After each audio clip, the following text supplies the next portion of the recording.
హ్మ్. Okay. Today మనం human అనే లెసన్ డిస్కస్ చేయబోతున్నాం. ఇది ఫిజిక్స్‌లో లాస్ట్ లెసన్. సో, డిస్కస్ చేద్దాం. Study of eye. Study of ఐని ఏమంటాం మనం?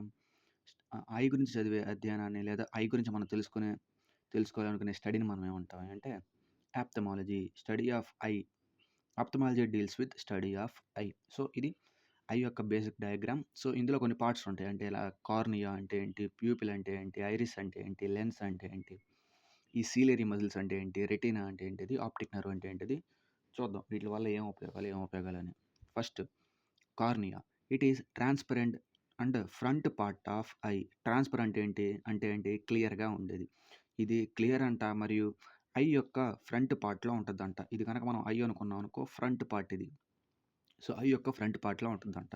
It is responsible for refraction of light and it enters the eye. అంటే ఇది దేనికి రెస్పాన్సిబుల్ అంటే సపోజ్ బయట నుంచి లైట్ వస్తుంది. బయట నుంచి లైట్ వస్తుంటే దీంట్లో రిఫ్రాక్ట్ అయ్యి లైట్ లోపలికెళ్ళడానికి రెస్పాన్సిబుల్ అయ్యేది కార్నియా. అంటే బయట నుంచి వచ్చే లైట్‌ని రిఫ్రాక్షన్ చేసి ఐ లోపల పార్ట్స్‌కి పంపిస్తది. ఏంటిదది? కార్నియా. నెక్స్ట్ ఈ పాయింట్ చాలా ఇంపార్టెంట్. చాలా సార్లు అడిగాడు. In eye donation only cornea is donated. అంటే ఐ డొనేషన్ వాడతారు కదా! చాలామంది వాళ్ళ ఐస్ డొనేట్ చేస్తా ఉంటారు. ఐస్ అంటే ఈ ఐ సెట్ మొత్తం డొనేట్ చేయరు. జస్ట్ ఫస్ట్ పార్ట్ అంటే కార్నియా మాత్రమే వాళ్ళు డొనేట్ చేస్తారు. In eye donation only cornea is donated. ఇది చాలా important. Next aqueous humour. Aqueous humour. Aqueous humour అంటే ఏంటి? The fluid between cornea and lens. Cornea ఎక్కడుంది? ఇదిగో ఇది కార్నియా. లెన్స్ అంటే ఇది. సో, ఈటి మధ్యలో ఫ్లూయిడ్ ఉంటదంట. దాన్ని మనం యాక్వైస్ హ్యూమర్ అంటాం. హ్మ్. ఆ యాక్వైస్ హ్యూమర్ ఏం చేస్తది అంటే it maintains the pressure and nourishes the cornea. ఏమన్నా ఐ లోపల ఏమన్నా ప్రెషర్స్ అంటే సడెన్‌గా ఐకి ఉన్న ప్రెషర్ తగిలినా దాన్ని కంట్రోల్ చేస్తాం. ఇంకోటి కార్నియాకి, లెన్స్‌కి కావాల్సిన పోషణ అందిస్తది. పోషణ. నరిష్ అంటే పోషించడం. కార్నియాకి, లెన్స్‌కి కావాల్సిన పోషణ అది అందిస్తది. Next iris. It is the coloured part of I that surrounds the pupil. అంటే మన ఐలో కలర్‌గా ఏది కనపడిద్దో అంటే తెల్ల పార్ట్. దాన్ని మనం ఐరిస్ అంటాం. Iris. It control the size of the pupil. అదేం చేస్తది ఐరిస్ ప్యూపిల్ సైజ్‌ని కంట్రోల్ చేస్తది. అసలు ఇప్పుడు ప్యూపిల్ అంటే ఏంటో చూద్దాం. So, pupil. Pupil is the black colour circular opening in the centre of the iris. అంటే కనుగుడ్డులా ఉంటది కదా! ఐరిస్ అంటే మన కంటి లోపల బ్లాక్ కలర్‌ది ఒకటి కనపడతా ఉంటది. అదే చాలా మందికి బ్లూ కలర్‌లో ఉండేది ఇలా ఉంటది. Circular opening. Circular opening. మన కన్ను గనక అద్దంలో గనక చూసుకుంటే బ్లాక్ కలర్ లోపల ఇంకో సర్కిల్ ఉంటది. ఇంకో సర్కిల్ ఉంటది. ఇంకో సర్కిల్ ఉంటది. ఆ బ్లాక్ కలర్ ఐరిస్. అది బ్లాక్ కలర్ ఐరిస్. సారీ నేను వేరేది చెప్పాను. సో, ఈ బ్లాక్ కలర్ లోపల సర్క్యులర్ ఓపెనింగ్ ఒకటి కనపడుద్ది. దాన్నే మనం ప్యూపిల్ అంటాం. It regulates the amount of light entering to the eye. అంటే ఎంత అమౌంట్ అనేది కంటి లోపలికెళ్ళాలి అనే దాన్ని ఈ ప్యూపిల్ రెగ్యులేట్ చేస్తది. It regulates the amount of light entering into the I. I లోపలికి ఎంత లైట్ ఎళ్ళాలి, ఎంత లైట్ వెళ్ళకూడదో రెగ్యులేట్ చేసేదే ఈ ప్యూపిల్. దాని తర్వాత lens. It is the transparent and flexible structure. అది క్లియర్‌గా ఉండిద్ది, ఫ్లెక్సిబుల్‌గా ఉండిద్దంట lens. It focuses the light ray on the retina by changing shape. అంటే ఇదేం చేస్తదంటే వచ్చే లైట్ రేని రెటీనా మీదకి పంపిస్తది. వచ్చే లైట్ రేని రెటీనా మీదకి పంపిస్తది. It focuses on the light ray to retina. అంటే బయట నుంచి వచ్చే ఇమేజ్‌ని ఈ లెన్స్ తీసుకొని రెటీనా మీదకి ఫార్వర్డ్ చేస్తదది. అది ఈ లెన్స్ యొక్క పని. Next virtuous humour. It is a jelly like substance filling inside the I. It helps to maintain the shape of the eye. అంటే మన కంట్లో మన కన్ను ఎలా ఉంటది? జిగురు జిగురుగా అంటే సాలిడ్‌గా ఉంటది మన కన్ను. ఎలా ఉంటది? లిక్విడ్‌గా ఉంటది. ఎందువల్ల ఉంటది అంటే అది virtuous humour. Virtuous humour. It is a jelly like substance filling inside the I. కంటి లోపల ఒక జెల్లీ లైక్ లిక్విడ్‌లా ఉండి కంటి లోపల ఉంటది. దానివల్ల ఏమైద్ది? ఐకి షేప్ వస్తది. ఇది వర్చువస్ హ్యూమర్ గురించి. Next retina. రెటీనా అంటే ఏంటంటే ఇది చాలా ఇంపార్టెంట్ కంట్లో. Most important part of the eye retina. Okay. It is the it is light sensitive layer at the back. It is the spot where image is formed. Light sensitive layer అంటే light కనపడితే లైట్‌కి respond అయ్యి మనం గుర్తుపట్టేలా చేసేది ఈ రెటీనానే. It is the spot where image is formed. మన కంటి లోపల ఉన్న అంటే మనం చూస్తే మన కంటి లోపల ఒక ఇమేజ్ ఫార్మ్ అవ్వాలి. అప్పుడే మనం అది ఈ వస్తువు అని గుర్తుపట్టగలుగుతాం. కాబట్టి అది ఈ స్పాట్‌లోనే అంటే రెటీనా దగ్గర మాత్రమే మనకి ఇమేజ్ ఫార్మ్ అయ్యిద్ది. అందువల్ల అది చాలా important. It in retina optical energy is converted into electrical energy. ఇది చాలా సార్లు అడిగాడు. రెటీనాలో ఎనర్జీ ఎలా కన్వర్ట్ అయ్యిద్ది? ఆప్టికల్ అంటే మనం చూసేది. In retina optical energy is converted into electrical energy by photo receptor cells. Photo అంటే లైట్, రిసెప్టార్ అంటే రిసీవ్ చేసుకునేవి, సెల్స్ అంటే కణాలు. కాంతిని రిసీవ్ చేసుకునే కణాలు. వాటి ద్వారా ఆప్టికల్ ఎనర్జీ ఎలక్ట్రికల్ ఎనర్జీగా కన్వర్ట్ అయిపోద్ది. అలాంటివన్నీ ఉన్నాయి. 2 టైప్స్ ఉన్నాయి ఫోటో రిసెప్టర్ సెల్స్. ఒకటి రాడ్స్, 2 కోన్స్. రాడ్స్ అనేవి ఎలా ఉంటాయి? బ్లాక్ అండ్ వైట్‌లో ఉంటాయి. అంటే మనం బ్లాక్ అండ్ వైట్‌ని మాత్రమే చూడగలం. అది ఎప్పుడు పనికొస్తాయి అంటే నైట్ విజన్‌లో అవి పనికొస్తాయి. ఎగ్జాంపుల్ నైట్ ట్రావెల్ చేస్తాయి. ఏంటవి? ఔల్స్ గానీ, గబ్బిలాలు, బ్యాట్స్ గానీ వాటికి రాడ్స్ ఎక్కువుంటాయి. ఎందుకు? ఈ రాడ్స్ అనేవి నైట్ టైమ్‌లో అంటే చీకట్లో చూడటానికి బాగా ఉపయోగపడతాయి. మళ్ళీ ఇంకోటి అవి? కోన్స్. కోన్స్ అనేవి కలర్స్ చూడడానికి ఉపయోగపడతాయి. అంటే కలర్స్ మనకెప్పుడు కనపడతాయి? డే టైమ్ విజన్‌కి ఈ కోన్స్ అనేవి ఉపయోగపడతాయి. సింపుల్‌గా గుర్తుపెట్టుకోవాలంటే రాడ్స్‌లో రా ఉంది. రాత్రి అలా. రాడ్స్ నైట్ విజన్‌కి ఉపయోగపడతాయి. కోన్స్ డే టైమ్‌లో ఉపయోగపడతాయి. నెక్స్ట్ బ్లైండ్ స్పాట్ అంటే ఏంటంటే బ్లైండ్ అంటే ఏంటి? గుడ్డితనం. అంటే గుడ్డితనం ఉన్న ప్లేస్. అంటే ఎలా? ఒక స్పాట్ దగ్గర మనకు కనపడదు. అదే దీని గురించి ఎగ్జాంపుల్ చూద్దాం. The blind spot in your eye is the point in the retina where optical nerve exist the eye. అంటే ఈ బ్లైండ్ స్పాట్ అనేది రెటీనాలో ఒక పార్ట్ అంట. This area has no light sensitive cells. అంటే ఇక్కడ లైట్‌ని రిసీవ్ చేసుకునే సెల్స్ ఉండవు. అంటే లైట్‌ని గుర్తించే సెల్స్ ఉండవు. అంటే మనం చూసామనుకో అక్కడికి లైట్ వెళ్ళలేదు అంటే దాన్ని మనం చూడలేము. బ్లైండ్ స్పాట్ అంటే ఏంటది? మన కంట్లో ఒక ప్లేస్‌లో లైట్ సెల్స్ అక్కడి దాకా వెళ్ళలేవు. అంటే సపోజ్ రెటీనా ఉంది. రెటీనా దాకా వెళ్తాయి. అప్పుడే మనం దాన్ని చూడగలం. కానీ ఈ బ్లైండ్ స్పాట్ కేస్‌లో అవి పర్మనెంట్‌గా అసలు ఈ రెటీనా దగ్గరికి వెళ్ళవు. కాబట్టి దాన్ని మనం బ్లైండ్ స్పాట్ అంటాం. అక్కడేముండవు లైట్ సెన్సిటివ్ సెల్స్. అంటే కోన్స్ గానీ, రాడ్స్ కానీ అసలు ఏముండవు అక్కడ. So, it cannot detect the light. దాని ద్వారా ఏమైంది? అసలు లైట్‌ని గుర్తించలేదు. ఇప్పుడు నెక్స్ట్‌ది optic nerve. It is a bundle of nerve fibres that transmit visual information to the eye to brain. ఈ ఆప్టిక్ నర్వ్ అంటే ఏంటి అంటే అయి ఒక నరాల గుంపనమాట. It is a bundle of nerves. అవేం చేస్తాయి అంటే మనం చూసిన విజువల్ ఇన్ఫర్మేషన్‌ని ఐ నుంచి బ్రెయిన్‌కి ట్రాన్స్‌ఫర్ చేస్తాయి. ఏంటివి అవి? Optic nerves. Next power of accommodation. It is the ability of an eye to adjust its focal length to focus object at difficult distances. అంటే కన్ను దూరానికి అనుగుణంగా దాని యొక్క ఫోకల్ లెంగ్త్‌ని లేదా దాని యొక్క కన్ను దూరానికి అనుగుణంగా తనను తాను సరిచేసుకోవడం. దాన్నే మనం power of accommodation. It is the ability of an eye to adjust its focal length. అంటే కన్ను తనకు తానుగా దూరమైన వస్తువులు చూడడానికి లేదా దూరమైన డిస్టెన్స్‌ని కవర్ చేయడానికి దాని యొక్క ఫోకల్ లెంగ్త్ మార్చుకుంటది. దాన్నే మనం పవర్ ఆఫ్ అకామడేషన్. అడ్జస్ట్ చేసుకుంటది. అడ్జస్ట్ చేసుకుంటది. నెక్స్ట్ దీంట్లోని subtopics. The ciliary muscles contract to thicken the lens which increases its refractive power and allows the eye to focus on nearby objects. Suppose దీని అర్థం ఏంటి అంటే మన కన్నులో ciliary muscles అనేవి ఉంటాయి. మనం చాలా దగ్గరగా ఉన్న వస్తువులు చూడడానికి ఈ సిలియరీ మజిల్స్ ఏం చేస్తాయి?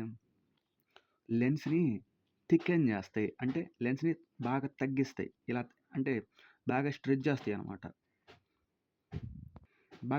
సపోజ్ మనం చిన్నగా ఎంత చిన్నగా ఉన్నాయి అక్షరాలు ఉన్నాయి. మనం ఎట్లా చూస్తాం దాన్ని? ఎంత దగ్గరికి పెట్టి చూడాలంటే మన కళ్ళు ఏమవ్వాలి అప్పుడు? చాలా జూమ్ అవ్వాలంటే లెన్స్ చాలా పెద్దగా అవ్వాలి. అలా పెద్దగా అయ్యేలా డిసైడ్ చేసేది సిలియరీ మజిల్స్. దగ్గరగా ఉన్న అంటే చిన్న వస్తువులను చూడడానికి ఇవి కాంట్రాక్ట్ అవుతాయి. అంటే సాగుతాయి. దానివల్ల ఏమైద్ది? లెన్స్ సైజు ఇంక్రీజ్ అయిద్ది. రిఫ్రాక్టివ్ పవర్ పెరిగిద్ది. దానివల్ల అప్పుడు మనం అలా అంత చాలా దగ్గరగా ఉన్న ఆబ్జెక్ట్స్‌ని మనం చూడగలుగుతాం. అది దీని పాయింట్ అర్థం.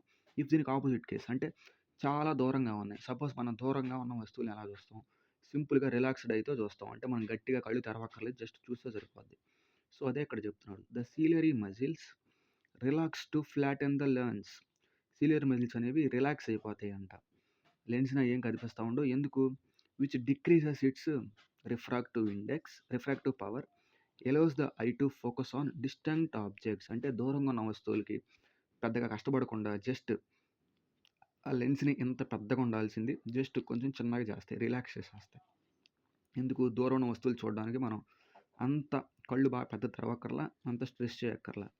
సో, ఇలా అడ్జస్ట్ చేసుకోవడానికి అంటే దూరంగా ఉన్న వస్తువుల్ని చూడడానికి ఈ సిలియరీ మజిల్స్ లెన్స్‌ని రిలాక్స్ చేయడం. దగ్గరగా ఉన్న వస్తువుల్ని చూడడానికి ఈ లెన్స్‌ని కాంట్రాక్ట్ చేయడం.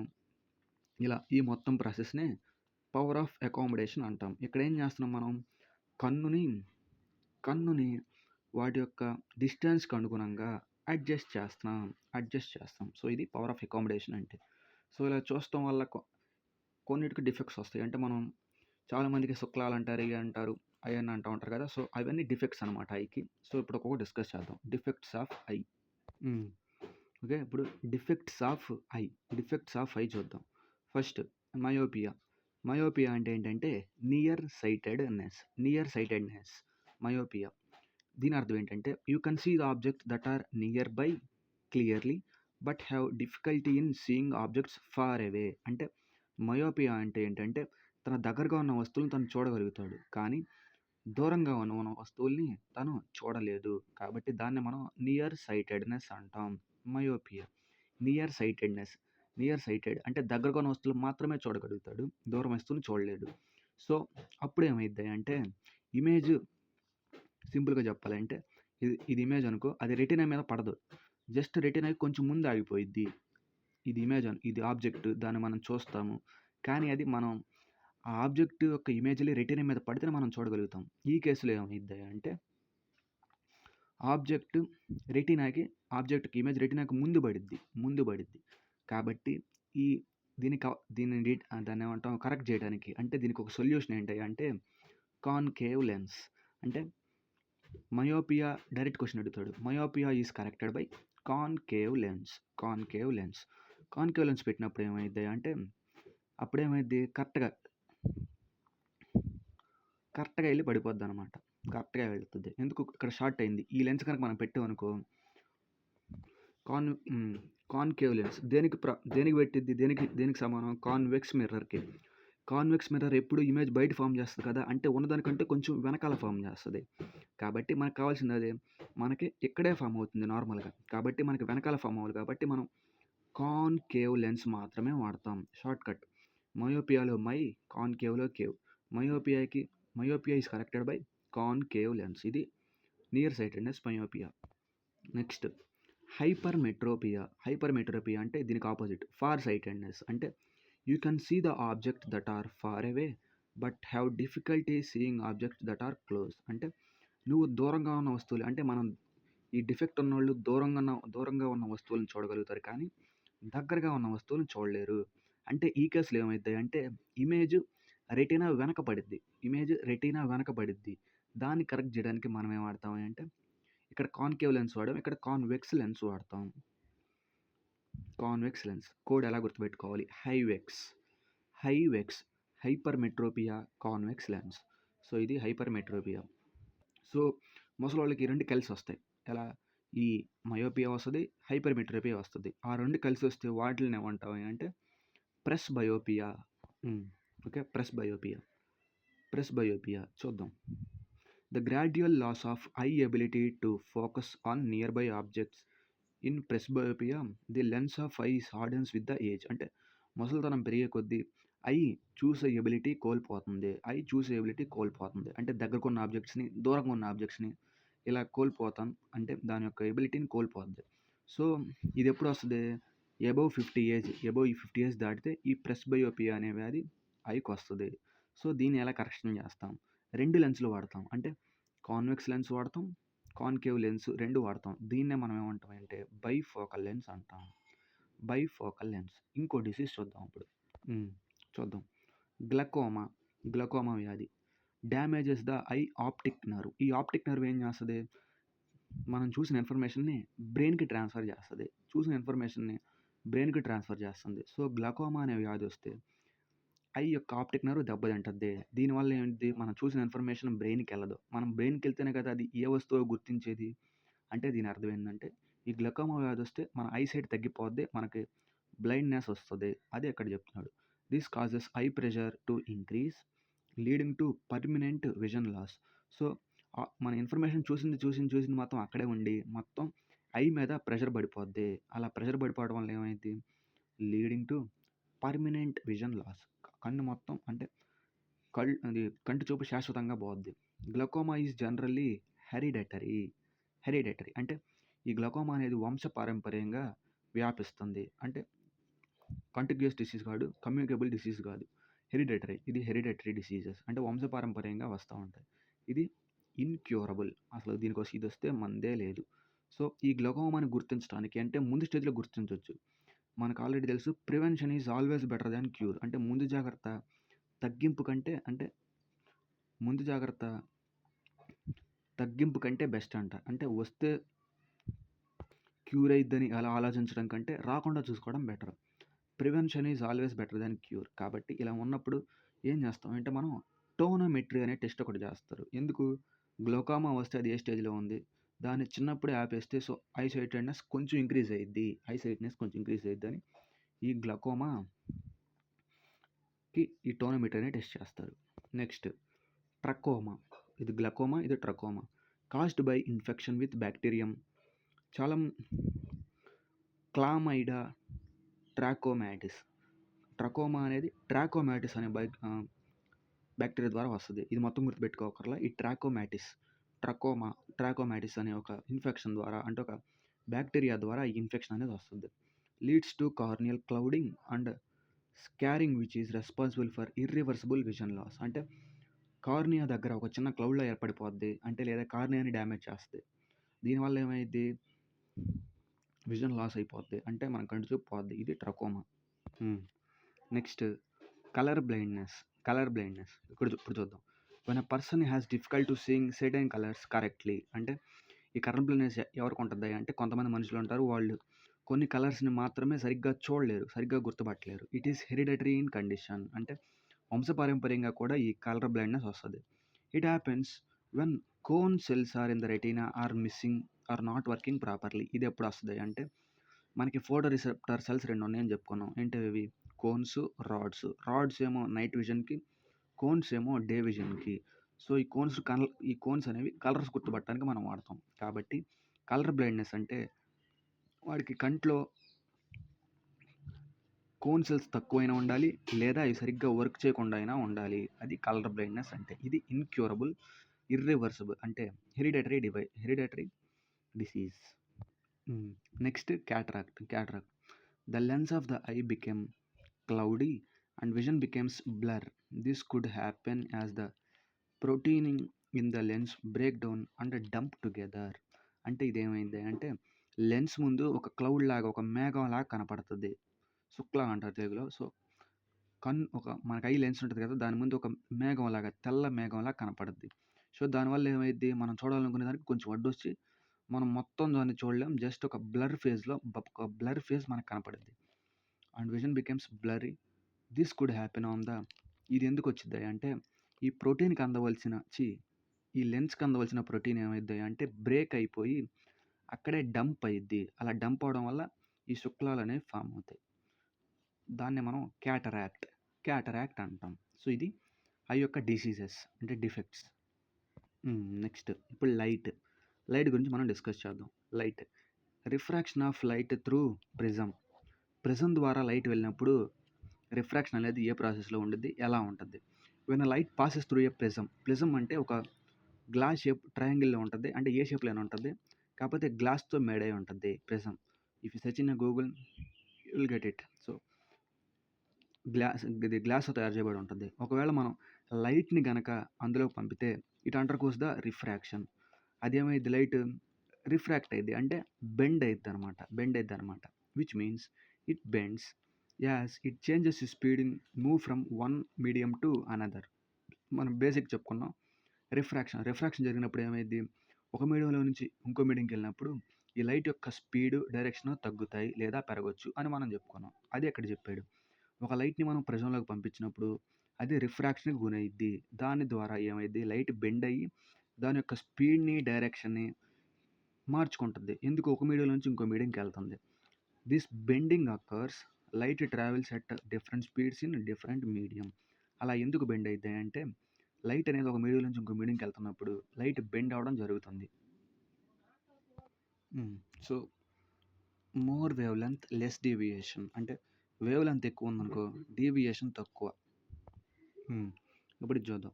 Dispersion off white light through prism. ఇప్పుడు ప్రిజం ద్వారా మనం వైట్ లైట్ పంపితే డిస్పర్షన్ జరగడం వల్ల ఏమైంది చూద్దాం. Dispersion off white light through prism. It is a process by which white light is splits into consistent colours one it passes through a glass prism. ఒక white light అనేది glass prism గుండా pass అయినప్పుడు అది 7 difference కలర్గా విడిపోద్ది. Split అంటే విడిపోవడం. 7 difference కలంగా విడిపోద్ది. So next white light is made up of 7 colours. అవి ఏంటివి?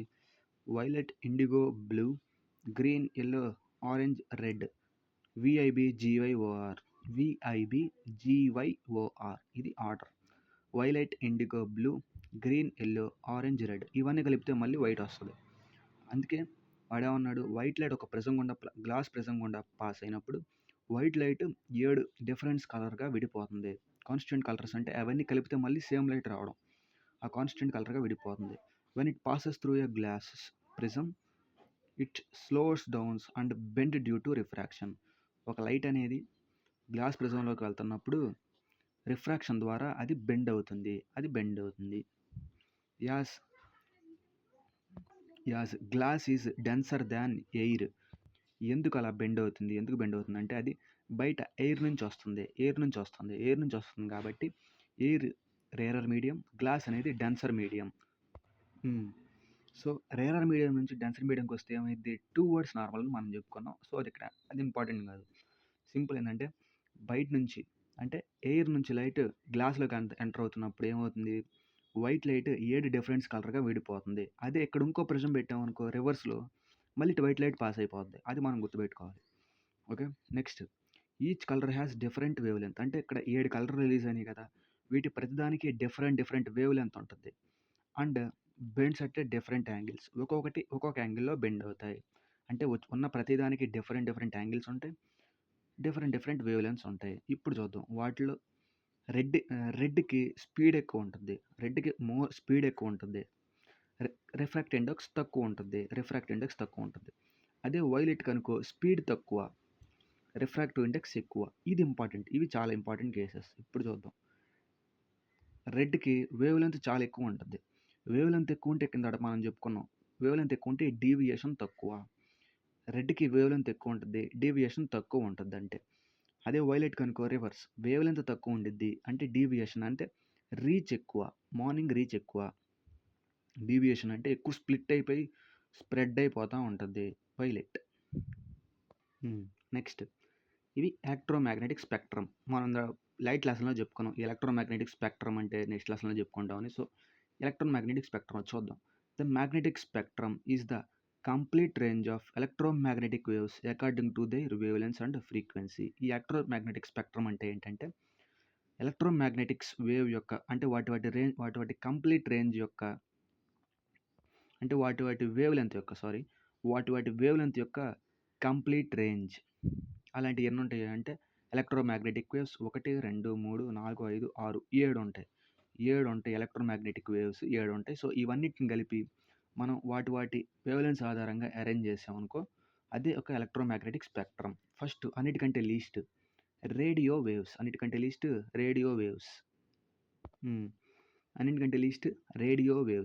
రేడియో వేవ్స్ని కనిపెట్టింది ఎవరైనా అంటే హెన్రిచ్ హెడ్జ్. ఈయన ఫ్రీక్వెన్సీ ఇది కూడా కనిపెట్టాడు. ఫ్రీక్వెన్సీ యూనిట్స్ హెడ్జ్ ఈయన పేరు మీద కానీ వచ్చింది. Heinrich hedge. Next microwaves. దీన్ని ఎవరు కనిపెట్టారంటే పెర్సీ స్పెన్సర్. పెర్సీ స్పెన్సర్ అనే ఆయన ఈ మైక్రోవేవ్స్‌ని కనిపెట్టాడు. మూడోది ఇన్ఫ్రారెడ్ వేవ్స్. ఇన్ఫ్రారెడ్ వేవ్స్ ఎవరు కనిపెట్టారు అంటే విలియం హెర్షెల్. విలియం హెర్షెల్ కనిపెట్టాడు. నాలుగోది విజిబుల్ లైట్. విజిబుల్ లైట్‌ని ఎవరు కనిపెట్టారు? ఐజాక్ న్యూటన్ అనే ఆయన ఈ విజిబుల్ లైట్‌ని కనిపెట్టాడు. ఐదోది UV rays. Ultraviolet rays. దీన్ని ఎవరు కనిపెట్టారు అంటే జాన్ విలియం రిట్టర్ కనిపెట్టాడు. Next X rays. ఇది ఇంపార్టెంట్. ఎవరు కనిపెట్టారు అని అడుగుతాడు. ఎక్స్ రేస్ ఎవరు కనిపెట్టాడు? విలియం రాంట్జన్ అనే ఆయన ఎక్స్ రేస్‌ని కనిపెట్టాడు. ఇంకా last most powerful gamma rays. Gamma రేస్‌ని ఎవరు కనిపెట్టారు అంటే పౌల్ విల్లార్డ్ లేదా Paul Villard. Next Planck's constant. Planck's constant direct value మనం దాని గురించి చెప్పుకోకర్లా. ప్లాంక్స్ కాన్స్టెంట్ అంటే direct value E equal to h f. So దీన్ని మనం ఎలా రాసుకోవచ్చు అంటే H/c లాంబ్డా. సి లాంబ్డా అంటే ఫ్రీక్వెన్సీ, ఓకే. లాంబ్డా అంటే వేవ్ లెంత్, సి అంటే స్పీడ్ ఆఫ్ లైట్, హెచ్ అంటే ప్లాంక్స్ కాన్స్టెంట్, ఈ అంటే ఎనర్జీ. ఇది అసలు దేనికి ఉపయోగపడుతుంది అంటే ఇది ఎనర్జీకి ఫ్రీక్వెన్సీకి రిలేషన్ అనమాట. ఇది ఎనర్జీకి ఫ్రీక్వెన్సీకి రిలేషన్ ప్లాంక్స్ కాన్స్టెంట్.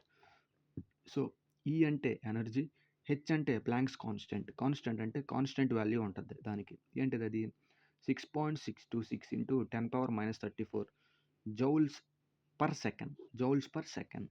ఓకే. ఇప్పుడు ఈ చూద్దాం. అంటే F equal to C lambda. ఇది మనకు తెలియాలి. ఎందుకు ఎఫ్ ప్లస్ అదేగా మనం సబ్స్టిట్యూట్ చేసుకుంది. F equal to C lambda. F అంటే ఇక్కడ ఫ్రీక్వెన్సీ, ఈ అంటే ఎనర్జీ, హెచ్ అంటే ప్లాంక్స్ కాన్స్టెంట్, సి అంటే speed of light in vacuum. Speed of light అంతా 3 × 10⁸ మీటర్/సెకండ్. కాన్స్టెంట్ వాల్యూ ఇది గుర్తుపెట్టుకోవాలి. లాంబ్డా అంటే వేవ్ లెంత్. ఓకే. ఇది ప్లాంక్స్ కాన్స్టెంట్. ఈ equal to HF planks constant. అదే ఇన్ టర్మ్స్ ఆఫ్ లాంబ్డాలో అడిగాడు అనుకో, ఈ equal to HC by lambda. ఇది దేని గురించి చెప్తుంది? ఫ్రీక్వెన్సీకి ఎనర్జీకి మధ్య రిలేషన్ చెప్పేదే ఈ ప్లాంక్స్ కాన్స్టెంట్.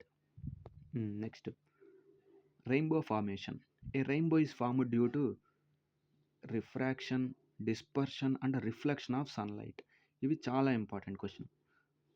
సో రెయిన్బోలో ఏ ప్రాసెస్ జరిగింది? రెయిన్బో ఫామ్ అవడానికి ఏ యాక్షన్స్ జరుగుతాయి అంటే రిఫ్రాక్షను, రిఫ్లెక్షను, డిస్పర్షన్. ఈ మూడు జరుగుతాయి. So in water droplets present in the atmosphere. అంటే వాటర్ పడేటప్పుడు, సూర్యకాంతి ఉన్నప్పుడు ఈ లైట్ అనేది వాటర్తో ఈ మూడు జరిపిద్ది. అంటే రిఫ్రాక్షన్ జరిపిద్ది, డిస్పర్షన్ జరిపిద్ది, రిఫ్లెక్షన్ జరిపిద్ది. సో ఇప్పుడు చూద్దాం. The sunlight enters into your rain drop. అంటే ఎప్పుడైతే సన్లైట్ రైన్ డ్రాప్ లోపల ఎంటర్ అయిందో and it bends because water is denser than air. ఎప్పుడైతే ఇలా అయిందో ఇక్కడ రే అనేది బెండ్ అయ్యిద్ది. ఇలా బెండింగ్ ఆఫ్ లైట్ అంటే ఏంటిది మనకి? రిఫ్రాక్షన్. అంటే రిఫ్రాక్షన్ జరిగింది. ఓకే. సో బెండ్ అయింది. Inside the droplet light splits into its 7 colours. అంటే ఇలా జరిగినప్పుడు ఏమైద్ది అంటే లైట్ అనేది స్ప్లిట్ అయ్యిద్ది అంటే దాని అర్థం ఏంటి అంటే అక్కడ డిస్పర్షన్ జరిగినట్టు. దేని లోపల? వాటర్ డ్రాప్లెట్ లోపల మొత్తం జరిగినట్టు. అలా స్ప్లిట్ అయ్యి 7 కలర్స్గా ఫామ్ అయ్యిద్ది. ఆ 7 కలర్ ఏమైద్ది అంటే ఈ లైట్కి ఈ వాటర్ డ్రాప్ తగిలి రిఫ్లెక్ట్ అయ్యిద్ది. అదే మనకి స్కైలో ఇలా కనబడిద్ది. అంటే ఇక్కడ నుంచి ఇక్కడికి వచ్చి లైట్ బెండ్ అయింది. ఇలా బెండ్ అయినప్పుడు ఏమైంది? ఇక్కడ రిఫ్రాక్షన్ జరిగింది. సో బెండ్ అయిన లైట్ స్ప్లిట్ అయ్యి 7 కలర్గా మారిపోయింది. 7 కలర్గా మారిపోయిందంటే అక్కడ డిస్పర్షన్ జరిగింది. ఓకే. అది అలా డిస్పర్స్ అయిన లైట్ వాటర్ డ్రాప్లెట్ యొక్క సర్ఫేస్కి ఢీకొని బయటకు వచ్చింది. ఏదైనా ఒక లైట్ సర్ఫేస్కి హిట్ అయ్యి బౌన్స్ బ్యాక్ అయితే దాన్ని మనం ఏమంటాం? ఆ ప్రక్రియని రిఫ్లెక్షన్ అంటాం. సో ఇక్కడ 3 జరిగినాయి. రిఫ్రాక్షన్ జరిగింది, డిస్పర్షన్ జరిగింది, రిఫ్లెక్షన్ జరిగింది. సో అప్పుడే మనకి రెయిన్బో ఫామ్ అయింది. Because each colour bends at slightly different angle. Lights అనేవి బెండ్ అవుతున్నాయి. కొన్ని కలర్స్ ఏమో బెండ్ అవుతున్నాయి. ఎందుకు? ప్రతి ఒక్క కలర్కి డిఫరెంట్ బెండింగ్ యాంగిల్స్ ఉంటాయి. కాబట్టి ఇలా ఒక రెయిన్బో అనేది ఫామ్ అయింది. సో అది రెయిన్బో గురించి. ఇప్పుడు రిఫ్రాక్షన్ గురించి చూద్దాం. అంటే ఇవి మొత్తం అప్లికేషన్స్. ఇవి చాలా ఇంపార్టెంట్. Refraction in atmosphere. అంటే వాతావరణం, అట్మాస్ఫియర్ ఎక్కడ జరిగిద్ది మనం ఎక్కడ గుర్తించొచ్చు. అప్లికేషన్స్ ఇవి చాలా important. First twinkling of stars చాలా సార్లు అడిగిన question. Twinkling of stars is due to అని అడిగాడు. మనం ఏం చెప్పాలి అప్పుడు? రిఫ్రాక్షన్ లేదా అట్మాస్ఫియరిక్ రిఫ్రాక్షన్. రిఫ్రాక్షన్ అని చెప్పినా రైటే, అట్మాస్ఫియరిక్ రిఫ్రాక్షన్ అని చెప్పినా రైటే. So twinkling of stars is caused by refraction of light. ఎందుకు? The straight light is passed through earth atmosphere before reaching our eyes. అంటే మనం ఇక్కడ ఉన్నాం అనుకో, మనం భూమి మీద ఉన్నాం. సపోజ్ మనం భూమి మీద ఇక్కడ ఉన్నాం. భూమికి అట్మాస్ఫియర్ ఇక్కడ దాకా ఉంది అనుకున్నాం. భూమి అట్మాస్ఫియర్ వాతావరణం ఇంతవరకు చుట్టుకొని ఉంది. స్టార్స్ ఏమో భూమి బయట ఉంటాయి, మనకు తెలిసిందే అది. సో ఇప్పుడు చెప్తున్నాడు, straight light passes through earth atmosphere before reaching our eyes. అంటే స్టార్ లైట్ అంట మన కంటికి కనబడే ముందు ఈ ఎర్త్ యొక్క అట్మాస్ఫియర్ క్రాస్ చేయాలి. సో అదే ఇక్కడ చెప్పాడు, passes through earth's atmosphere before reaching our eyes. As sunlight passes through these layers it bends continuously. అంటే ఎప్పుడైతే ఈ స్టార్ లైట్ కానీ సన్లైట్ కానీ ఈ ఎర్త్స్ అట్మాస్ఫియర్ దాటిందో ఇది బెండ్ అయ్యిద్ది. ఎందుకు? రేరర్ మీడియం నుంచి డెన్సర్ మీడియంకి ఎంటర్ అవుతుంది, లేదా డెన్సర్ మీడియం నుంచి రేరర్ మీడియంకి ఎంటర్ అవుతుంది. కాబట్టి ఇక్కడ లైట్ బెండ్ అవ్వాలి. సో అదే మనం నేర్చుకున్న రిఫ్రాక్షన్. సో ఇలా రిఫ్రాక్షన్ జరగడం వల్ల అక్కడ ఏమవుతుంది, and slightly differently every moment అలా మూవ్ అవడం వల్ల అక్కడ ఇదే కంటిన్యూస్ ప్రాసెస్ జరుగుతూ ఉంటుంది. అంటే లైట్ వచ్చి ఇలా పడడం, ఇలా మూవ్ అవడం, అప్పుడు మన కంట్లోకి రావడం. అంటే ఇక్కడ ఉండాల్సింది, ఇక్కడున్న లైట్ మనకి ఇక్కడ కనపడుతుంది, అంటే ఇక్కడ ఉన్నది ఇక్కడ కనపడుతుంది. అంటే ఇక్కడికి వచ్చి ఇలా బెండ్ అయింది, మనకేం ఇక్కడ కనపడుతుంది కదా. మళ్ళీ సేమ్ ఇలా కంటిన్యూస్గా జరగటం వల్ల ఏమవుతుంది అంటే స్టార్ అక్కడే ఉంటుంది, కానీ డిఫ్రాక్షన్ తరచూ జరగడం వల్ల దాని పొజిషన్ చేంజ్ అవుతున్నట్టుండి ఇది మనకి బ్లింక్ అవుతున్నట్టు కనపడుతుంది, ట్వింకిల్ అవుతున్నట్టు కనపడుతుంది. సో అలా దానివల్ల మనకి స్టార్స్ అనేవి మెరుస్తున్నట్టు కనపడతాయి. ట్వింక్లింగ్ అంటే మెరవడం. ఎందుకు అలా మెరుస్తున్నట్టు కనపడుతున్నాయి అంటే ఈ అట్మాస్ఫియరిక్ రిఫ్రాక్షన్ వల్ల. సో అది ట్వింక్లింగ్ ఆఫ్ స్టార్స్కి ఎగ్జాంపుల్. ఇంకోటి చూద్దాం, అడ్వాన్స్డ్ సన్ రైజ్ అంటే డిలేడ్ సన్సెట్. అంటే సన్ రైజ్ ఏమో అడ్వాన్స్గా అయిపోద్ది, సన్సెట్ ఏమో చాలా లేట్గా అయ్యిద్ది. ఎందుకు? దీనివల్ల ఉన్న ఫినామినా ఏంటి, దీనివల్ల ఉన్న యాక్షన్ ఏంటి అంటే దానికి కూడా రిఫ్రాక్షనే, అట్మాస్ఫియరిక్ రిఫ్రాక్షన్.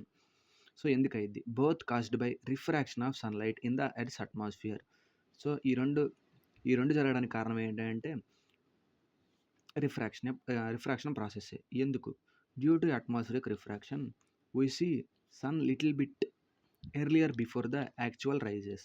సో ఈ రిఫ్రాక్షన్ వల్ల సన్ రైజ్ మనం ఎర్లియర్గా చూస్తాం, అవ్వాల్సిన దానికంటే మనం చాలా ఎర్లీగా చూస్తాం సన్ రైజ్ని. ఎందుకు? ఈ రిఫ్రాక్షన్ జరగడం వల్ల. Little longer after it's sets. అంటే అవ్వాల్సిన దానికన్నా, అంటే సన్సెట్ సపోజ్ 7కి అవ్వాలనుకున్నాం అనుకో, మనం ఎప్పుడు చూస్తాం సన్సెట్ని 7:30, 7:15కి అలా చూస్తాం. ఎందుకు? దానికి కూడా కారణం ఈ రిఫ్రాక్షన్ అనే ప్రాసెస్, ఈ refraction. Okay, this happens because earth's atmosphere bends the sunlight. ఒకటే ఫినామినా మొత్తం. సన్లైట్ లోపలికి ఎంటర్ అయ్యే ముందు ఎర్త్ యొక్క అట్మాస్ఫియర్ లైట్ని బెండ్ చేయడం వల్ల ఈ రిఫ్రాక్షన్ అనేది జరుగుతుంది. దానివల్ల స్టార్స్ ఏమో ట్వింకిల్ అవుతున్నాయి, early sunrise delayed sunsets అవుతున్నాయి. సో అది దీని గురించి. నెక్స్ట్ ఇది ఇంపార్టెంట్, ఆల్పెన్గ్లో. ఇది చాలా ఇంపార్టెంట్. ఆల్పెన్గ్లో అంటే ఏంటి? It is a natural phenomenon where mountains appears glow with a rosy reddish hue. అంటే కొండలు ఇలా ఉన్నాయి అనుకున్నాం, కొండలు గ్లో అవుతున్నాయి అంట. ఎప్పుడు? Typically around the sunrise and sunset. Sunrise కానీ సన్సెట్ కానీ అయ్యేటప్పుడు సూర్యుడు వాటి మధ్యలో గుండా కిందకి వెళ్తాడు. అప్పుడు ఇవి ఎలా కనపడతాయి? రెడ్గా కనపడతాయి. రెడ్గా ఎందుకు కనపడతాయి? సన్ రైజ్ అయ్యేటప్పుడు, సన్సెట్ అయ్యేటప్పుడు ఇక్కడ రెడ్గా ఎందుకు కనపడతాయి అంటే అది ఈ ఫినామినా. ఏంటిది? ఇది ఆల్పెన్గ్లో అనే ఫినామినా వల్ల సన్ రైజ్ అప్పుడు, సన్సెట్ అప్పుడు మౌంటైన్స్ మధ్య సన్ రైజ్ కానీ సన్సెట్ కానీ అయ్యాడు అనుకో, అప్పుడు దానికి రెడ్ కానీ రోజీ కలర్ కానీ దీనికి వస్తుంది. దేనికి? కొండలకి. ఆ గ్లోనే మనం ఏమంటాం? ఆల్పెన్గ్లో అంటాం. Next scattering of light. Scattering of light అంటే ఏంటి చూద్దాం. When light hits small particles and it change it's direction. ఒక లైట్ అనేది స్మాల్ పార్టికల్స్ ఎలా ఉన్నాయి, లైట్ ఇలా ఫ్లో అవుతున్నప్పుడు ఈ డైరెక్షన్ తిరిగి లైట్ చేంజ్ అవుతుంది, లైట్ యొక్క డైరెక్షన్ చేంజ్ అవుతుందంట. సో దాన్నే మనం స్కాటరింగ్ ఆఫ్ లైట్ అంటున్నాం. స్కాటరింగ్ ఆఫ్ లైట్ అంటాం. ఈ స్కాటరింగ్ ఆఫ్ లైట్‌ని ఎవరు కనిపెట్టారు అంటే రిలే అనే ఆయన దీని గురించి 1871లో మాట్లాడాడు. సో, దీని యొక్క అప్లికేషన్స్ ఇప్పుడు దీనివల్ల భూమి మీద ఏం జరుగుతున్నాయి? ఎలాంటి అప్లికేషన్స్ ఉన్నాయో చూద్దాం. Hmm. First blue colour of sky చాలా సార్లు అడిగిన question. Why sky is in blue అని చాలా సార్లు అడిగాడు క్వెషన్. ఎందుకై అంటే due to scattering of light. Due to scattering of light. Why colour of the sky is in blue colour అంటే స్కాటరింగ్ ఆఫ్ లైట్ అని మనం చెప్పేయాలి. ఎందుకు? Shorter wave lengths scatter more than the longer wavelengths. అంటే మనకు shorter wavelength ఉన్నాయి ఏంటి? Violet, indigo, blue. మరి లాంగర్ వేవ్ లెంగ్త్స్ ఉన్నాయి రెడ్, ఆరెంజ్, యెల్లో. కాబట్టి మనకు తెలిసిందే వేవ్ లెంగ్త్ ఎక్కువ ఉంటే డీవియేట్ తక్కువ అవుతాయి. డీవియేషన్ తక్కువైతే స్కాటరింగ్ తక్కువైద్ది. మనం చెప్పుకున్నాం వేవ్ లెంగ్త్ ఎక్కువ ఉంటే డీవియేషన్ తక్కువైద్ది, స్కాటరింగ్ తక్కువైద్ది. ఓకే. కాబట్టి పగలేమైద్ది అంటే లైట్ భూమి మీదకి వస్తున్నప్పుడు మ్యాక్సిమం అన్ని వేవ్ లెంగ్త్ ఎక్కువ ఉన్నాయి స్కాటర్ అవ్వవు. ఎందుకు? అవి లీస్ట్ స్కాటర్ అవుతాయి. దేనికైతే వేవ్ లెంగ్త్ తక్కువ ఉంటాయో అంటే ఎగ్జాంపుల్ వైలెట్, ఇండిగో, బ్లూ ఈ మూడిటికంటే ఈ 2 నెగ్లిజిబుల్ కలర్స్. కాబట్టి మిగతాది ఏ కలర్ ఇంకా? బ్లూ. సో, మిగతాది ఇంకా బ్లూ కలరే ఉంది కాబట్టి బ్లూ కలర్ భూమి మీద ఎక్కువ స్కాటర్ అయ్యిద్ది. బ్లూ కలర్ భూమి మీద ఎక్కువ స్కాటర్ అయ్యిద్ది. కాబట్టి that's why the sky looks blue during all the day. Day మొత్తం ఇంకా ఈ 2 లైట్లు నెగ్లిజిబుల్ అయిపోవడం వల్ల కలర్స్ బ్లూనే వేవ్ లెంగ్త్ తక్కువ కాబట్టి స్కాటర్ ఎక్కువైద్ది, డీవియేట్ ఎక్కువైద్ది. కాబట్టి దానివల్లే స్కై పగలు మొత్తం మ్యాక్సిమం బ్లూ కలర్‌లోనే ఉంటుంది. Our sky looks black without atmosphere. ఒకవేళ మనకి ఎర్త్ ఉంది. ఎర్త్ చుట్టూ అట్మాస్ఫియర్ ఉంది. సన్‌లైట్ వచ్చి దానివల్ల అక్కడి నుంచి బెండ్ అవుతుంది కదా! ఒకవేళ ఈ అట్మాస్ఫియర్ అనేది లేదనుకో అప్పుడు స్కై మొత్తం ఖచ్చితంగా బ్లాక్ కలర్‌లోనే ఉంటుంది. ఇఫ్ ఒకవేళ లైట్ లేకపోయినా బ్లాక్ కలర్‌లో ఉంటుంది స్కై. ఓకే. ఇప్పుడు ఇది important. Red colour of sun during sunrise and sunset. సన్‌సెట్‌కి, సన్‌రైజ్ అప్పుడు సూర్యుడు ఎందుకు రెడ్ కలర్‌గా మనకు కనపడతాడు. దీనికేంటి? సింపుల్ డైరెక్ట్ క్వెషన్స్ ఇవన్నీ. Why sun is in red colour during sunrise and sunset అంటే స్కాటరింగ్ ఆఫ్ లైట్. అయిపోయింది అంతే. చూద్దాం. During sunrise and sunset the sun is at low horizon. అంటే హారిజన్ అంటే ఏంటిది? ఆకాశం, భూమి కలిసి కనబడే చోటుని మనం ఆరిజిన్ అని ఎక్స్పెక్ట్ చేస్తాం. సో, అంటే ఈ సన్‌రైజ్, సన్‌సెట్ అయ్యేటప్పుడు సన్ అనేది అనుకున్న దానికంటే తక్కువలో ఉంటాడు. అంటే తక్కువ డిస్టెన్స్ గానీ, తక్కువ డిస్టెన్స్‌లో ఉంటాడు. సపోజ్ ఇక్కడ ఉండాలనుకో, తను ఇక్కడ ఉంటాడు. అలాంటప్పుడు it has to travel long distance through the earth atmosphere. ఇలాంటప్పుడు ఏమైంది అంటే ఆ సన్‌లైట్ చాలా డిస్టెన్స్ ట్రావెల్ చేస్తది. ఎందుకు? ఈ డిస్టెన్స్‌ని కవర్ చేయడానికి. ఈ డిస్టెన్స్‌ని ఇక్కడి నుంచి ఇక్కడికి కవర్ చేయడానికి సన్‌లైట్ అనేది చాలా దూరం ట్రావెల్ చేయాల్సొస్తది. సో, ఇలా ట్రావెల్ చేసేటప్పుడు తక్కువ వేవ్ లెంగ్త్ ఉన్నయి మొత్తం ఆగిపోతాయి. దేనికైతే మాక్సిమం వేవ్ లెంగ్త్ ఉంటదో అదే మాక్సిమం డిస్టెన్స్ ట్రావెల్ చేస్తది. సో, అదే ఇక్కడ చెప్పాడు. In this path shorter wave lengths like blue, violet are scattered away. అవి స్కాటర్ అయిపోతాయి. అంటే అసలు కనపడవు అక్కడ ఇంకా.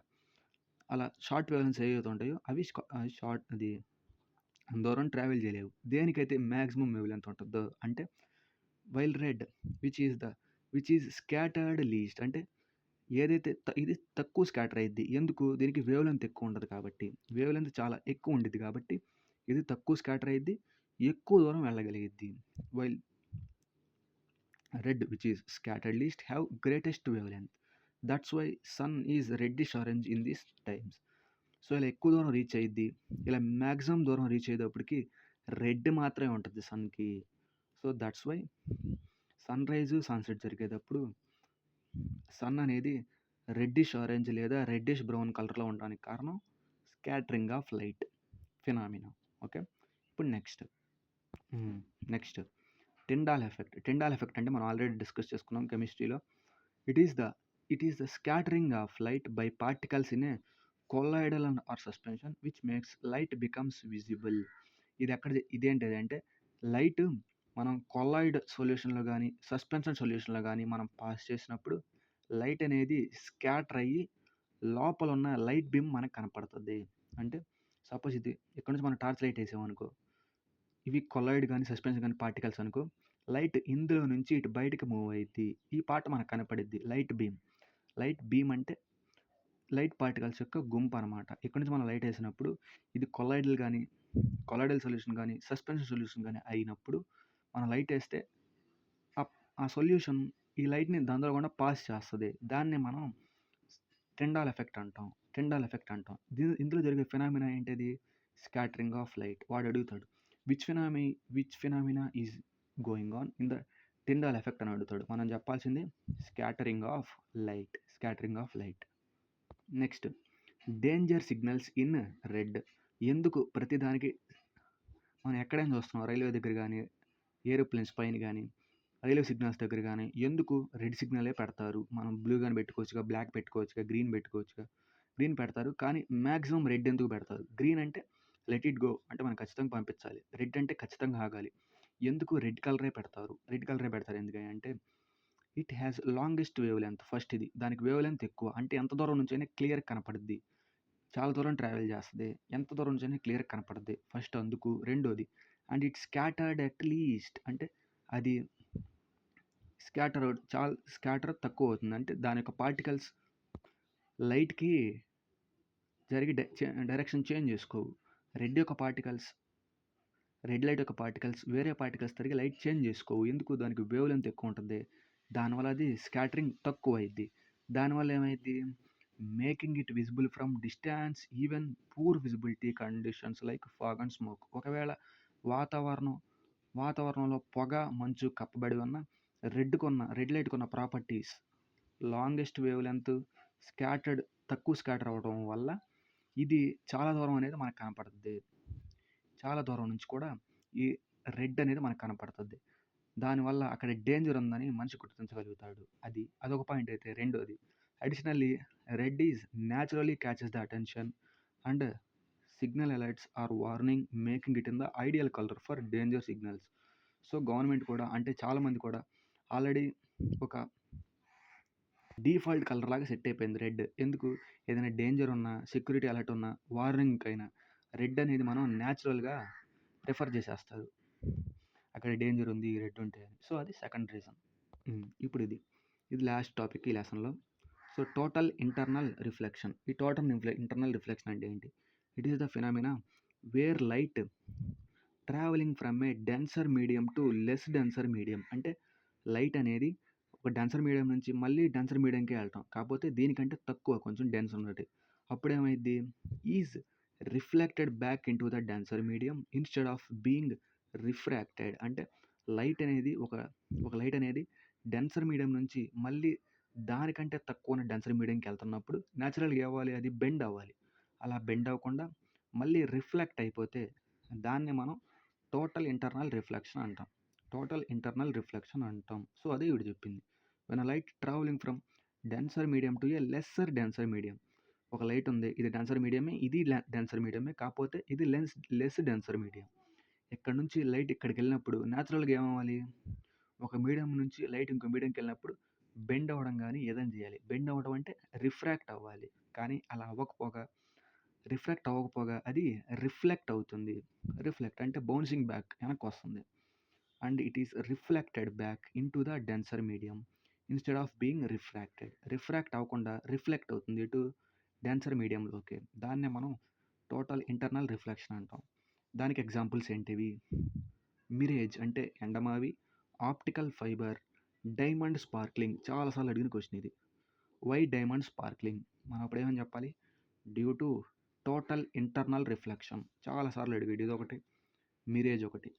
ఈ 3 ఎగ్జాంపుల్స్ చాలా important. Mirage, optical fibre, diamond is sparkling due to internal reflections. These are the examples of total internal reflections. This also responsible for optical illusions. అంటే ఆప్టికల్ ఇల్యూషన్స్ అంటే ఏంటివి? ఉన్నవి లేనట్టు, లేని ఉన్నట్టు గ్రహించగలిగేవి, అంటే క్రియేట్ చేసేగలిగే వాటికి కూడా రెస్పాన్సిబుల్ ఏంటిది? Total internal reflections. సో ఇప్పుడు ఈ టోటల్ ఇంటర్నల్ రిఫ్లెక్షన్ జరగాలంటే కండిషన్స్ ఏంటో చూద్దాం. Conditions: light should travel from denser to rarer. Light అనేది డెన్సర్ నుంచి ఖచ్చితంగా రేరర్‌కే మూవ్ అవ్వాలి.